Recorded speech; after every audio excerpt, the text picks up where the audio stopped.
With these bigger maps, I think, like I talked about before, with the timing change-ups, have you noticed any big differences compared to the last season, obviously, where we had the extra minute on the clock? You know, I can't say that I have. Honestly, I think the teams who have come over to the VRL have done a great job of adapting to that loss of a minute timer. It did used to be 6 minutes, as you mentioned, and I think they've done a great job. I think we have seen a few teams timing out on their attack runs because obviously they do have a little bit less time than they're used to working with in order to move across the map and set up their strategies, but overall I don't think any teams have really had trouble adapting. All right, guys, well, here we go. We're heading into the first map, now, well, the only map, I should say, between these two teams. At least for now, we could see them rematch later if the bracket works out that way. Mob Squad, in the meanwhile, is going to be starting out on attack, and the G-Men will be on the defense. Yeah, and it looks like we have the Western Garage objective here, so it's a little bit protective. If the attack can manage to maybe swing south and then also send a team north, they could come in and pincer this objective and really do some damage here. We can see Smithy SFC there on the south side crawling along that hillside. He's going to be trying to pick up anything from those hills that he can while his team focuses on different angles, but it does look like they're not choosing to cross that northern street, which is probably good, as they would have to use some utility like their smokes in order to get across. Those main streets in the north and south are definitely places where the defenders are looking to pick one up. In general, in this objective, we see a lot of the attacking teams just choose to try and play off the buildings like they're doing now, so this will play in line with the common meta that we've seen develop here over the course of this season. It's looking like, obviously, it's going to take a few moments for our teams to get into position, so it's going to be pretty quiet for the opening few minutes. Like you said before, these teams generally, at least on attack, tend to play a little bit more methodical, a little bit of a slower play style than you might be used to seeing in other North American Onward teams. That's right, but both of these teams are very experienced. They've been around for a while playing in the alternative league, the VR Master League, but yeah, I would expect this to be a good matchup. Both of these teams have quality shooters. You've got Bluegas, Nolamite, Plots, R. Semper there, the captain of Mob Squad, and they're all talented players. They've had a bit of a rough patch and some rostering in the last season or so, but they've gotten things back together, and they're really on point here in the VR League. And so they could, like I said, they could be a threat here, and this is the match that I think is probably the best to watch out of the gate, because we'll see kind of which of my predictions is going to come true. But meanwhile, Brast of Mouth going to find that kill onto Semper out in the street. He's not dead, he is only downed. Still going to be able to hold position behind Green Car for now. But the rest of the team here on the attacking side for Mob Squad. Now, note, yeah, as you mentioned before, well, they did have a player go down. Didn't go fully out just yet, so there is a chance for a revive, especially with the smokes covering off the attacking angle now. And it looking like that member of the G-Men falling completely back. So it's likely, oh, never mind. A nice nade coming in from Swooty is going to take out Nolomite, and Zach Fontaine will be able to finish it off as he gets the finalizing shot there on the Nolomite. That first player that went down, still in a down state, though, so potential to be res if they can get to him. Yeah, it's looking like he's in a tough spot. However, Bluega finding a nice headshot onto Swooty, the defender right on top of the objective. That's going to force a rotation out of G-Men, or at least it should. We'll have to see if they do, in fact, rotate out. But their defense still pretty solid. They've got two guys on both sides of the objective, on both sides of the street. So not too bad, though. I would prefer to see one on top of it. Bluega's trying to make his way still in the south. Zach Fontaine now finds Smithy on the south hills, and it's just... well, it's just Bluega, the man in the north, and then R. Semper, who's still down in that tank courtyard. And honestly, it's going to be pretty unlikely for his team to be able to get to him, as they will have to cross one of those two major streets to get there. And now it won't matter because the south attacker is gone. Blue 4-4 taking him down, completing that, and it's just up to Plots. Plots the last man standing. He's going to try to dish out all of his utility here. He was the player trying to push the extreme northern flank in the meanwhile. So he might have the possibility to surprise with those smokes going out. It's probably not going to be too likely. He's already got grenades being thrown in his direction, too. So yeah, he's going to have pressure going his way. He's lined up, though, for that shot, but he's now taken a more defensive position behind these oil tankers. So he'll end up exposed in a minute. And you can see just how surrounded he is here by the members of the G-Men. This is going to be a tough ask indeed. More than likely, we'll still end up with a G-Men victory coming out of this round. It is, and this is one of those tough situations, right, where you're 1v4, they've got a pretty decent coverage on the objective. It's like, what do you do? Do you take that shot if you have a shot on the defender, or do you try and sneak in while they still have no idea where you are, right? Because the second he finds a defender and has a clean shot, he takes it. The rest of those defenders, and never mind, he's going to be taken down out in the open as he tries to line up a shot, and G-Men will take round number one. Solid round number 1 as well. Absolutely. 2 frags for Zach Fontaine and 2 frags for 404 coming in there at the end, as they hold pretty consistently. And unfortunately for the members of Mob Squad there, they really fail to get even close to the objective. They get their initial setup going, they prime for execute, but the second they start the execute, everything falls apart, and they're never really able to get even one true kill against one of the members of the G-Men there.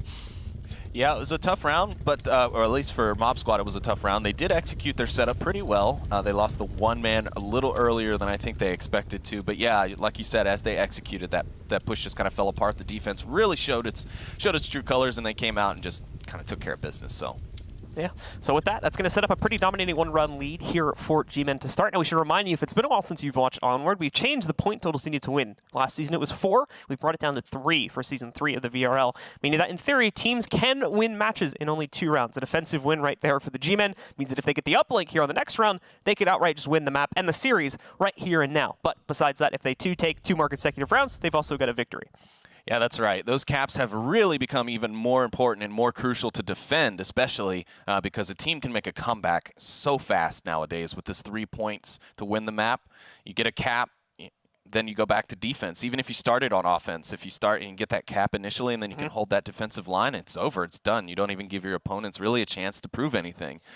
We've seen a few teams actually doing that over the course of the season, almost like cheesing, when they're going up against like mismatch teams where they just have like a huge advantage over them. Like they'll just choose to start on attacking side if they're given that opportunity, and they'll just go right for an uplink victory. Yeah. We've had at least like 2 or 3 matches on stream where they've ended in just 5 minutes because someone's gone for an uplink and they've gotten it so quickly, and the defensive round, obviously, after that was a relatively easy task for them too. Obviously, in these circumstances, though, it's going to be a little bit harder to pull off, especially with it being on Quarantine, a relatively open map when you compare it to a lot of the others that are in the pool. Also a very bright map, so it's a little bit more difficult to try and sneak onto an uplink without being spotted.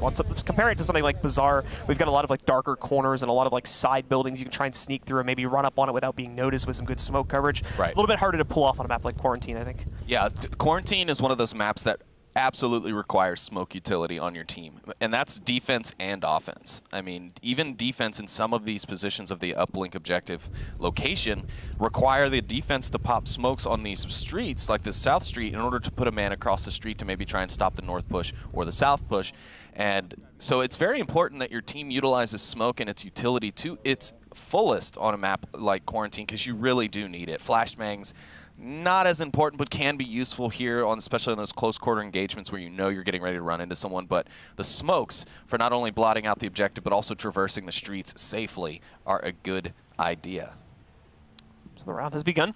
We did see one member of Mod Squad drift far off to the north, I think for some advanced scouting, as he started to move back down now to the south to group up with the rest of the team.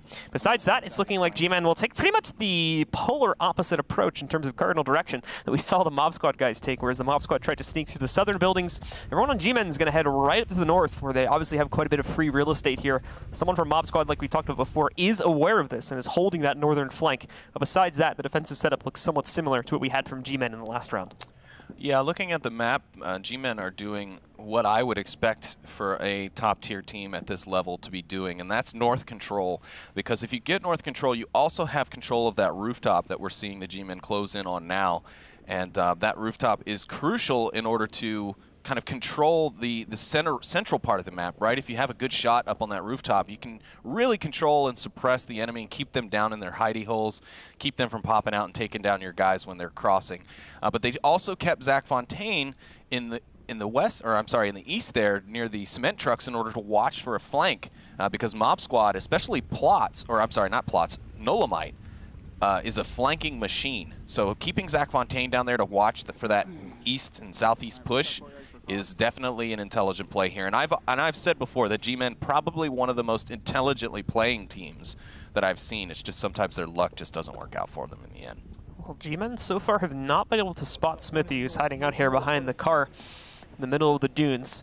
Brastamouth is going to be pushing this angle in just a second, though, so they will come to blows in a second regardless, just by their proximity. Besides this, it's still an incredibly spread out push here by G-Men, but the good news is they have plenty of time to work off of it. The frag is going to go right behind him. That should be an instant kill. And there you go. Smithy actually looks like he was priming a nade at the same time. No, the grenade actually set off Smithy's C4. Oh, did it really? So it was a chain reaction explosion, and because I guess the C4 was touched last by him, it counted as a self-kill. There you go. But yeah, the grenade actually detonated the C4 that was laid by Smithy as kind of a last last line of defense in case he goes down, and, well, it just backfires all over him there. Plots, though, will find a kill, or a down, anyways, onto Zach Fontaine. But G-Men should be able to pick that one up fairly easily. Might have to kill Plots first before they go for that, as he is on a bit of a raised position where he's downed at. Smoke's going to go over here behind the street. Probably actually not going to provide too much cover for them except for players trying to push the wing, but there's no one really set up on Mob Squad to fire out that angle anyway, so overall the smoke is not going to cover much. Our Semper is knocked out next, followed by Plots, meaning that the res is now very easily accomplished, and there you go. Zach Fontaine's back up. G-Men are back to full strength, as if they really needed it anyway at this point, down to only one member from the Mob Squad remaining, who is going to try to fall back, but the thing is they may not be able to stop the... Oh no, they can stop the uplink from being done. Thankfully, it's still across the street, but yeah. Oh, this could be a cap here, Blue. We got a 5-man push from G-Men, now 4-man as Blue Eka picks up 404. And they're going 4-1 against this one member of Mob Squad, and you can actually cap this objective from the opposite side of that wall, but it won't matter. Brastamouth going to pick up the kill on Blue Eka, and that'll take a second point for G-Men as they go up 2-0 on this map. Obviously, again, another, unfortunately, kind of one-sided take from the G-Men right there, but still very solid stuff. They catch the northern flank, first of all, and deal with that relatively quickly with just a nice little nade pop, basically zero risk to any of their players.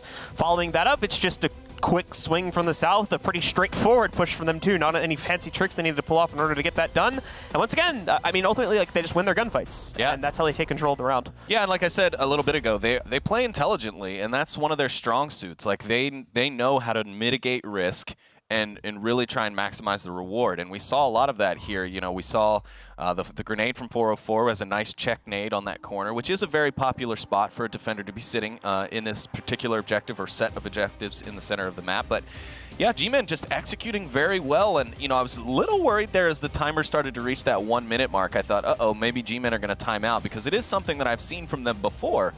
But no, they were able to execute. They got that final kill, and I'm sure they would have liked to have gotten the cap to close out the map. But you know what? That doesn't matter. They're on track to really put a hurting on Mob Squad here in the first round. Yeah, Blue Ega, unfortunately, directly on top of the uplink, making it a little bit difficult for them to accomplish that. Like you said, they can try to cap from the other side of the wall, but even then, he's very close to the uplink, so I imagine he probably could have gotten aggressive and stopped that. Much easier to just take the kill when it presented itself and work on it that way. So uplink is actually barely going to move. It's just going to go, I think, pretty much just across the street. Yep. Besides that, into the burning building that we had a lot of the players defending before. I mean, the defensive setups are going to remain relatively similar to what we had in the last round. Attacking spawns, though, at least in terms of where Mob Squad started, they're actually going to be really close to the uplink, so they can go for a really quick swing down to the south and try to take this. Yeah, I believe this is considered the quickest of the spawns for this objective, that north spawn. And we've seen a lot of teams, especially in the North American region, use aggression to just push straight to the objective with like a shock and awe set of tactics, and it really working out for them over the last season. But we're not going to see that from Mob Squad. At least I'm not expecting to. We will see a trade there. First off the bat, Blue Ega going to get a headshot onto Zach Fontaine, but will go down instead. Already providing the callouts to his team, though, so they can get that res off fairly quickly. They should have plenty of potential to do this here, but G-Men will be down. This will be one of the first times we see them actually take a negative routing here in these rounds, but they'll very quickly try to turn it back on their heels. Our Semper getting down. You still have another member of Mob Squad down and out of commission temporarily, too. A lot of nades going to be thrown here at the front fuselage of the plane. It's going to block pretty much the entirety of Brass's to Mouth's position, meaning he might be forced to fall back here in a second, but considering how close he is to the objective, might not be able to do that. C4 into the street. A little bit too far off of finding impact on anyone, though, but that might come in later if no one else from the Mob Squad finds it in the street. It would have been interesting had that Mob Squad player pushed on that smoke and it just exploded as he ran through it, because he would have had no way of seeing that before it was too late. Completely covered by the smoke, so Rastamouth is trying to turn the odds against his team a little bit here. Flashes are going to start rolling out as they try to prevent this push, but this is the thing. This is just a bait. It's working brilliantly to try to get G-Men to use all their utility early on. Yeah.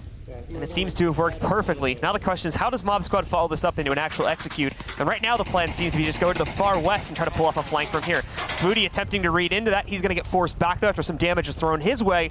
Again, not enough to get a kill just yet. It's gone relatively quiet on the field after that fight.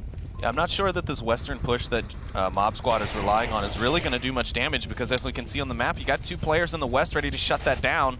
The man finds a kill, but is refragged by Smithy, but there is one more. 404 will be waiting over there in the wing as well to capitalize on this ambush, and hopefully he's providing his team with callouts, but here comes the smoke, so Mob Squad might actually be able to execute across the street here, and if they can get in there, there's a good chance that they could get completely by 404 and take down Swooty and Brass them out on the objective to get this uplink. slowly trying to close the jaws here and at least try to get one round onto the board for themselves to send it up to a full 5.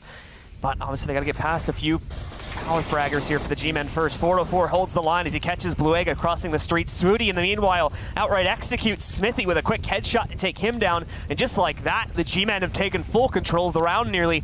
It's down to only one man left for the Mob Squad. He's holding on the AC roof.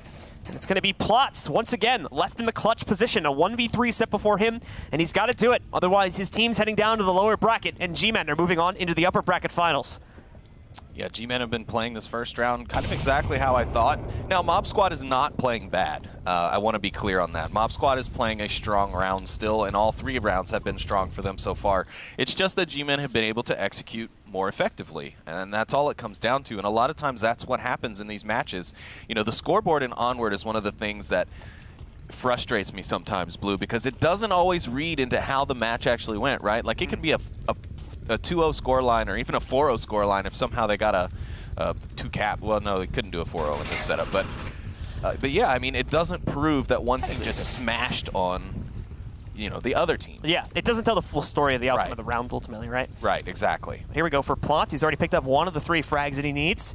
He's managed to make it to the main street. This is probably going to be the toughest part of his clutch. He's got 404 directly to his right side. Seems like he spotted him, though. He's got the right ability to take the duel, and his other enemy is not in a position to where he could take that frag. The only issue for Plots right now is going to be timing. He's got to try to speed this up a little bit. Tries to get a bit too aggressive, though, and ends up walking into a crossfire where Brass to Mouth will finish things off for the G-Men as they take control of the series 3-0.